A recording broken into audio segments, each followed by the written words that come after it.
I need some traction. All right, can you name your company's best customer segments? What if I asked 10 of your employees? Would everyone give the same answer? What would happen if I asked 100 of your employees? Most likely, what I would get back is 100 different answers, even if they were slightly nuanced. And the reality is that most companies don't spend nearly enough time defining and aligning on their best customers. And the result is that there's tons of confusion amongst teams, right? And you have different teams who all think they're doing a great job. They're all working on their own goals, but they're focused on slightly different folks. So maybe the marketing team is building some content for SMBs, the partnerships team has just signed a huge automotive client, and the sales team is out there pitching enterprise businesses. And again, they're hitting their OKRs, but they're not building momentum. And what we see is that this isn't just causing confusion internally, it has external impacts as well. Customers can feel when you're not aligned.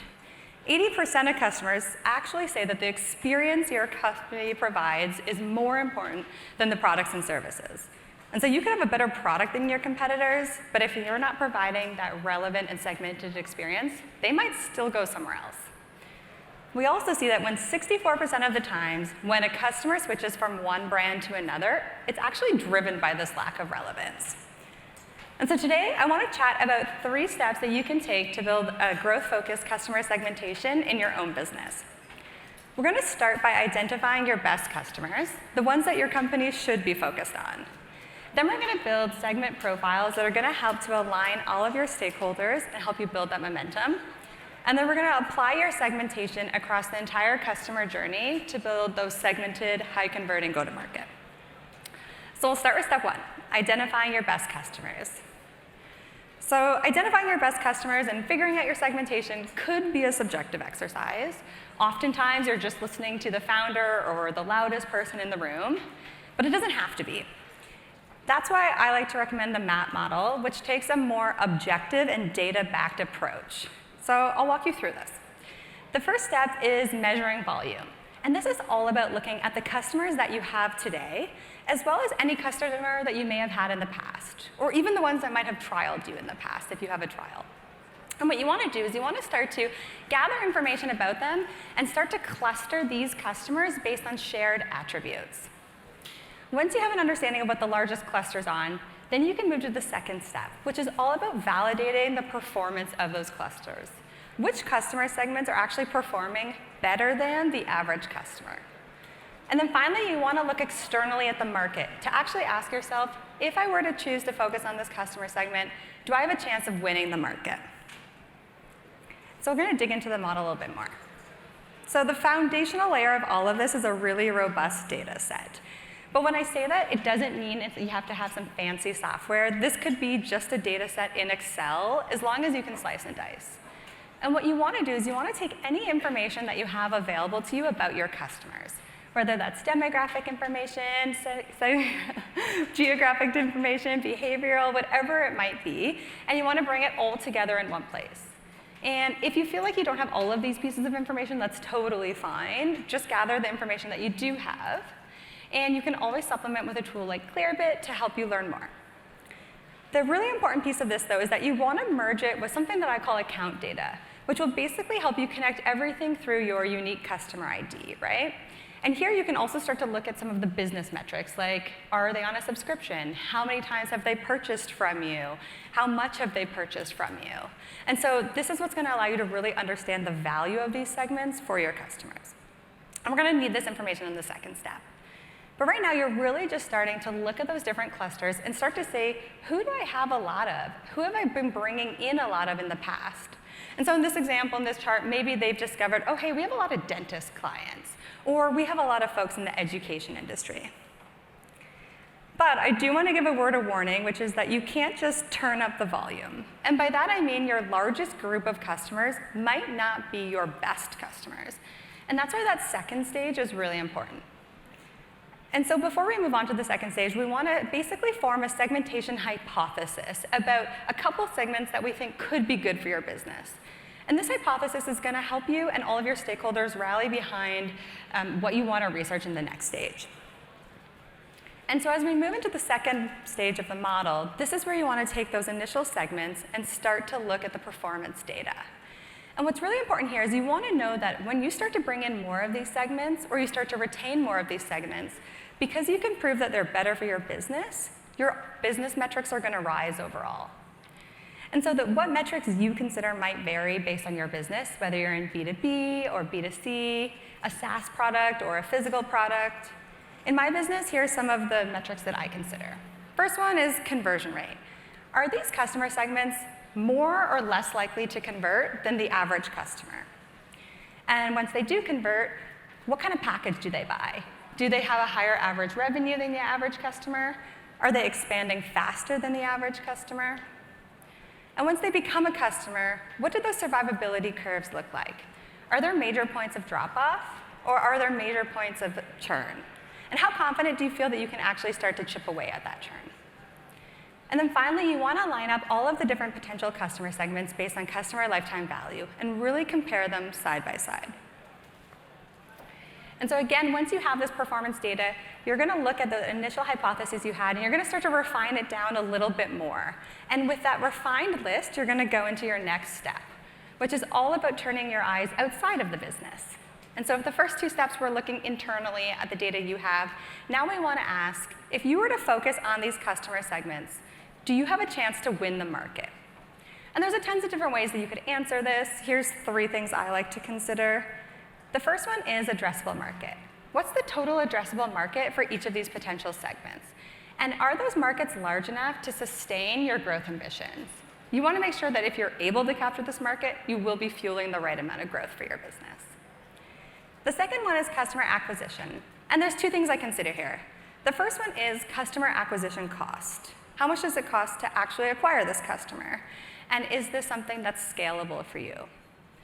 The second one is acquisition channels. So where are these customers coming in from today? Are they channels that you can continue to scale? And if not, do you have a good understanding of where these customers live so that you can go out and get more of them? And then third is competitive landscape. So are any of your competitors also prioritizing these customer segments? It's okay if the answer is yes. That just might mean that you have a different go-to-market strategy if it's a blue ocean strategy versus a red ocean strategy. And so once you've gone through this final step, you're going to start to bring everything together, and you're going to proceed with the customer segments that you've identified you have a high volume of and are bringing in today, the ones that are good for your business, and are the markets that you believe can support your growth ambition. But this is really just the beginning of our work. Once we understand who our best customers are, we need to actually empower the rest of the organization to act on that. And so this is where the concept of like a segment profile comes in. Before we get there, I just want to spend 1 second talking about why it's so important that we multiply these best customers. And so right now, you can take a look at what percentage of your customer base or of the customers that are buying from you fall into these segments. Probably it's not going to be the majority since you just discovered that you want to focus on these segments.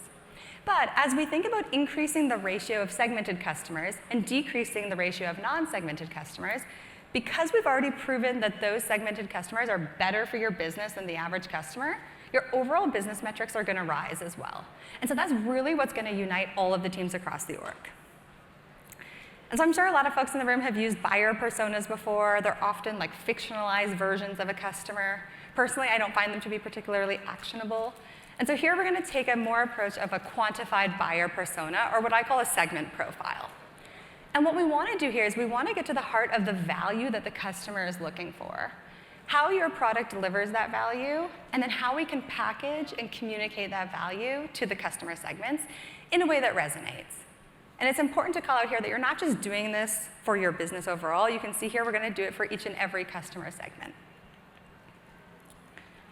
And so I like to start by really understanding what's the value that the customer is looking for. You can do this a few different ways. You could do customer problem definition. You can do jobs to be done. This is a framework I like, so we'll use this as an example. Here we just want to understand for each of the customer segments, what's the customer problem or the job to be done? What are they hiring your product to do? So if you were, say, a landing page builder, a functional job might be, well, I want to build a landing page to sell my product. If it was a social job, it might be, well, I want to build a landing page that converts so that I can impress my colleagues and my boss. And maybe a personal job might be, I want to learn a new tool and become better at my job. And then pains and gains are things that can be erased when we solve the job properly or introduced if it's solved properly. Once you understand the value that each customer segment is looking for, we need to understand how your product delivers that value or solves their problems. And so what happens is that we usually take a list of all of our features, and we're super proud of everything we've built, and we think that everyone can use everything. But that's often not the case, and the messaging just kind of becomes really confusing. And so oftentimes we'll send out a survey, and we'll say, well, you tell me which features you prefer. But you're going to get a chart that looks something like this. And yes, I can see that the top feature is most preferred, but I can't really tell by how much. And so how you ask is just as important as who you ask. And that's why I always recommend that you take trade-off feature preference or max differential, which is going to allow you to get much more clarity. Here you're going to ask the customer to choose only two features, their most preferred feature and their least preferred feature. And you can see how we can actually start to make some assumptions based on this. The customer clearly prefers the top 4 features, and they actually have negative preference for the bottom features. And so if I were to include these bottom features in a package for this customer, I actually might be deterring them from buying because they don't want this. And then once we understand what are those features that customers want in order to deliver that value, we want to understand on a segment-by-segment level how much they're willing to pay to have that value. And again, you might go out and you might show them the package that you have created and say, well, how much would you pay for this? But they're going to give you a lowball answer because everyone wants a deal. And so instead, you can use a tool called the Van Westendorp Price Sensitivity Survey, and it's super simple. Anyone can do it themselves. It's 4 questions. At what price would you consider the product to be so expensive that you would never consider buying? At what price is it getting expensive, but you would still buy? At what price is it a bargain and a great deal? And then at what price is it so cheap that you're actually questioning the quality of the product? And you're going to get a chart that looks something like this, and that gray bar is your optimal price band. And so for this segment, you're going to try to experiment with pricing within this band. If you go on the lower end of the band, you'll probably have a higher conversion rate, a slightly lower ARPU, and then vice versa if you go higher up. It's really important to note that for each segment, you might get different responses. And so it's really important to not just assume that you can charge incrementally more as people move up package, but actually design specific packages for each segment. And so once we have all of these inputs, we're going to go back to our quantified buyer personas, our segment profiles, and we're going to put everything in one place so that everyone can action off of it. And then we're going to tie this up in a big bow, which is the core value proposition for each customer. And this value proposition is going to speak directly to them in a way that's relevant and compelling. And then it's this value proposition and all of those inputs from the profiles that we're going to take into the final stage to design those high-converting go-to-market. When we think about our customers, they go on a ton of different journeys, right? And what we want to do is we want to put ourselves in their shoes and actually go through that journey. And we want to say, is this experience that they're seeing a positive experience? Is it a segmented and relevant experience? Or is it a negative experience? Is it fairly generic and I could probably be delivering this experience to anyone? And this is going to help you understand where along the customer journey you can start to optimize for each of your segments. I'm going to show a couple examples of some businesses that are doing that today. First one is Kajabi. So at Kajabi, we're an all-in-one platform for creators. You can build community tools, courses, podcasts. And we identified that a really interesting segment for us was actually authors. But if you went to our website, the value proposition that we had in our hero didn't really speak to authors at all. It just spoke to creators. And so what we did is we built a segmented campaign that would really speak just to those authors. So the ads that they see at the beginning of their journey have value propositions that were designed specifically for them. And as they went through that journey, they then landed on their own landing page where the hero was swapped out to that new segmented value proposition. Another company that I think is doing a really great job at this is Lessonly. So Lessonly has actually baked this into their entire website. As you go to the homepage of Lessonly, you go to the drop-down, they specifically call out Lessonly is for, and then they have a bunch of different segments. And if you were to click on any of those segments, say the sales team or the talent team, you'd be taken to almost identical pages. I've put them both up here. You can see from a design perspective, they are identical. They even use the exact same product screen grabs. But what is different is the entire value proposition and copy on the page. They're telling two different narratives about the same product to different customers. And so before we wrap up, I just want to kind of summarize what we learned today and how you can apply it within your own business. First, we took a look at who your best customers are. So we took a step back and we said, who you have today, who are you attracting? Are they good for your business and will they help to drive growth? And can you actually go out and win that market? Then we did a bunch of research to deeply understand each of those customer segments. The value that they're looking for, how to price and package that value, and then how to communicate it to them in a compelling way. And finally, we were able to use all of those inputs to deliver high-converting go-to-market that hopefully will delight, resonate, and convert. That's it for me. My name's Tamara. I'm the VP of Product Marketing at Kajabi. And if you want to talk more about segmentation, you can find me online at LinkedIn or on my website. Thank you very much.